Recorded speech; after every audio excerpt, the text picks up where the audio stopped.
Right. තරුවක් දාලා ආයෙම මාතෘකාවක් ලියාගන්න. වර්ධක වල.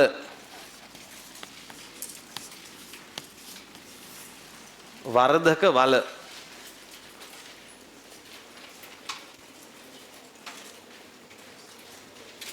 කොච්චර ජඹුරයිද ඒක? වර්ධක වල.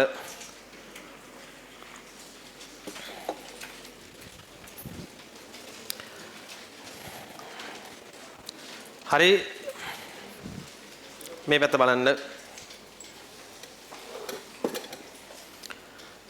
ළමයි මේ ඔය වර්ධක වල කියන එක අපේ රටවල් වලත් යම් ප්‍රමාණයකට ශාකවල කඳන් වල ශෛලමේ තියෙනවා. වර්ධක වල කියලා කියන්නේ ඔය කාෂ්ඨයේ මෙන්න මෙහෙම නිකන් තද පාට ලා පාට ඉරි තියෙනවා මෙහෙම. ඔන්න ඔය වගේ. හරි නිකන් වලලු පේන්න තියෙනවා. ඒවා අපේ රටේ තියෙනවා. නමුත් ඊට වඩා හොඳට ප්‍රොමිනන්ට් හොඳට පේනවා කැපී පේන විදිහට තියෙනවා පිට රටවල් වල. දැන් පිට රට කියවට ඉන්දියාවේ. එහෙමම නෙමෙයි. හරි. ඔය දැන් ඔය සෞම්‍ය කලාපික රටවල් තියෙන්නේ. රුසියාව. එන වලිකාරයන්. ඊළඟට යුක්‍රේනය. මේ යුක්‍රේනය අපි හිතන්නේ චූටි එකක් කියලා. යුක්‍රේනය කියන්නේ මම දන්න තරමින් යුරෝපයේ දෙවෙනි ලොකුම රට. ඔව් ඔව්. රුසියාවට දෙවනුව ලොකුම එක. අපි නිකන් යුක්‍රේනය දෙකට දාලා කතා කරන්නේ. රුසියාවට දෙක. උන් දෙන්න ගහගන්නේ මොන වගේ යුද්ධයක්ද ඒක?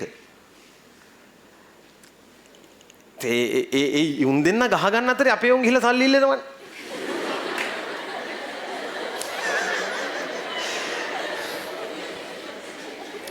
නෑ අපි මේ රටට ආදරෙයි. අපි කොයි වෙලාවකවත් මේ රට දෙකට දාලා කතා කරන්නේ. රට දෙකට දාන්න බෑ. මේකේ ඉන්න හරක් නෙමෙයි ප්‍රශ්නේ තියෙන්නේ. දැන් ඊයේ පෙරේදා මම ගියා මේ සාමාන්‍ය මම ඉන්න ගමන් යනවා ඉතින් ඇන්දෑවේ ඔය වැවරවුමට. ඔයාලා කවදාකවත් නොසිතූ තැන්වල මං හම්බෙන්න පුළුවන් එක පාරට ඉන්නවා මං ඒ තැන්වල. මිනිස්සු හිතන්නේවත් නෑ. ඉතින් ඒගොල්ලන්ට හරි පුදුමයි. සර් මේ ඉතින් ඇත්තට මං කියලා වෙන කොහෙ යන්නද? මටත් ඇවිදින්න තියෙන ওই ටෙන් ටික තමයි. වැවරවුමට යනවා මම සාමාන්‍යයෙන්. අනිත් එක මං ගිහිල්ලා ඉන්නෙත් හරි සාමාන්‍ය විදියට. ඉතින් මම ඉන්නේ සාමාන්‍ය විදියට. මොකද ඒ වගේ ගිහිල්ලා අසාමාන්‍ය විදියට ඉන්න බෑනේ. දැන් මිනිස්සු බලාපොරොත්තු වෙන්නේ මම යන හැමතැනම මෙන්න මේ මයික් එක දාගෙන පිටිපස්සෙන් අර බෝඩ් එක අරගෙන යයි කියලා. එහෙම නෑ. මං ඔය ඉන්න ගමන් සරමත් දාගෙන හරිද? ෂර්ට් එක ඇඳලා හැන්දෑවට විතක් එහෙම කනවා මම සමහර විට. සමහරට කනවා. ඇයි වලකන්නේ නැද්ද? මේ හැමදාම නෙමෙයි. ඔය කොහේ හරි ගියාම ඔය අපි බාන වෙලා අපි සෙට් එක මෙහෙම තමයි. විතක් කාලා. එක්ක මොන හරි කන තියෙන ඔය දැන් වැවරවුම දැන් ලස්සනයි. වලකුරුනෑල වැවරවුමට ගිහින් තියෙනවා. රැයට වැවරවුම ටිකක් කර මේ දැන් ඉස්සරේම ගියොත් එimhe ආයෙ එන්න වෙන්නේ නැහැ හරිද? 3 දිනක් යනවා දෙන්නයි එන්න වෙන්නේ එකෙක් නැහැ.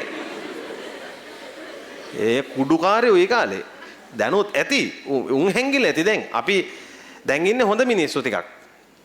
අර රෙස්ටොරන්ට් දාලා හංස බෝට්ටු පදිනවා අර එන්න කතන්දර දැන් වැවරවුමේ. හරි. දැන් හොඳ රෙස්ටොරන්ට් එකක් එහෙම තියෙනවා. ඉතින් ගිහිල්ලා අපි කාලා බීලා එනවා. දැන් එහෙම ගිහින් කෑම ටිකකුත් අරන් වැවරවුමේ තියෙනවා ගස්. ඒ ගස් වල අර පල්ලෙහා තියෙනවා නිකන් ෆවුන්ඩේෂන් වගේ හදලා ඉඳ ගන්න. කෑගල්ලට නෑ නේද එහෙම තැනක්? ඈ? ඇපෙක්ස් එක තියෙනවා සර් වාඩි වෙන්න පුළුවන් ඕන තැනක. මම කෑගල්ල තියනවාද එහෙම? නෑ නේද අපරාධ. කෑම මේ කොච්චර හැදියේද? ඔය තියෙන ඔය මේ කැලෑ කන්දක් අරගෙන සුද්ධ කරලා ගත්තා නම් හරියනේ. දැන් මේ ලඳු කැලෑ තියෙන්නේ අර අපරාධේ. අන්න අර කොහෙන්ද පාක් එකක් තියෙනවා. ඒකේ ඉන්නවා මේ තැන් තැන් වල කොල්ල කෙල්ල මේ උන් ඉතින් උන් හොයන්න බෑ. ඉතින් උන් කරන වැඩ.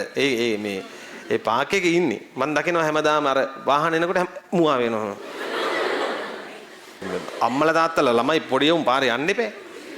මේ ඊට පස්සේ දැන් මං කොහොමද මම අර කතාව කියලා ඉන්නම්කෝ. මේ වැවරවුමට ගිහින් අර තැනක වාඩි වෙනකොට බියර් කෑන් දෙකයි කලින් කාලා ගියපු බයිට් එක ඔතලා ගිහින්. ඉතින් ළමයි මුංග මරන්න දෙපයි. නෑ නිකන් හිතන්න දැන් ඔය බියර් දෙකක්නේ බියලා තියෙන්නේ. ඔය දෙකම එකෙක් නෙමෙයි සම්භාවිතාව සාමාන්‍ය දෙකක්නේ. ඔය දෙක ඔය මේ රටේ අනාගතය වර්තමානය මේ රටේ සිද්ධ වෙන්න ඕන සමාජ ආර්ථික වෙනස්කම් ඒ ඔක්කොම කතා කර කර තමයි ඔය බොන්නේ. මූල්‍යමය විපර්යාස උද්දමන වේගය ඔක්කොම කතා වෙවි තමයි බොන්නේ. ඉතින් මේ බොන පඟර නැට්ටෝ ඒව බීලා දාලා යනවා කියන්නේ මේ රට හැදෙන්නේ නැහැ බියර් බොන එකාගේ ඉඳන් හදන්න වෙනවා. මේක එහෙම ලේසියෙන් හදන්න පුළුවන් එකක් නෙමෙයි බලද්දී. ඔය කීප දිනෙක අතරින් තමයි තේරීපත් වෙලා മന്ത്രിවරු යන්නේ අරකට. තේරෙනවද? දැන් ඔන්න මම ඔයාලගෙන් නිකන් අහනවා. හොඳ මිනිහෙක් ඉන්නවා ගමේ අපේ. හොඳ කෙනෙක් ගමේ හරි කොහේ හරි නගරේ හරි කොහේ හරි හොඳ මිනිහෙක් ඉන්නවා. හැමෝම කියනවාද එයාට ඡන්දිල්ලන්න කියලා? නෑ. එයාට කියන්නේ මොකද්ද? අනේ වඳින්නම් මොකේට එන්න එපා කියනවාද? දේශපාලනයට එන්න කියලා කියනවා. දේශපාලනයට එන්න කියලා කියනවා. ඒතර අපේ මිනිස්සු හොඳ අයට දේශපාලනයට එන්න කියනවද? නෑ. ඡන්දේ කාලේට කැන්වසින් යන්නේ කාටද?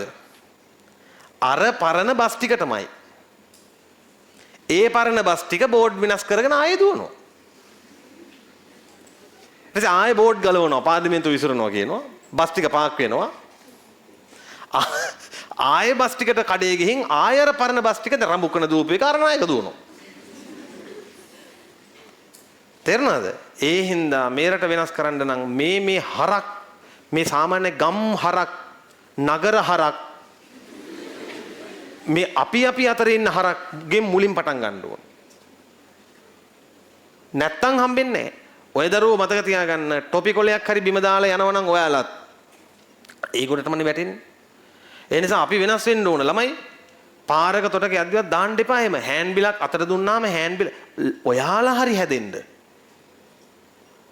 ඔයාලා හරි හැදෙන්න ඕන මේක. දැන් අපි හෑන්ඩ් බිල් බෙදනවනේ. හෑන්ඩ් බිල් බෙදන්නේ පුතේ බිම දාන්න. එහෙමද දෙන්නේ? බිම දාන්න. අනිවාර්යෙන් බිම දාලා යන්න. බිම දාන්න. එහෙම දෙන්නේ නෑනේ.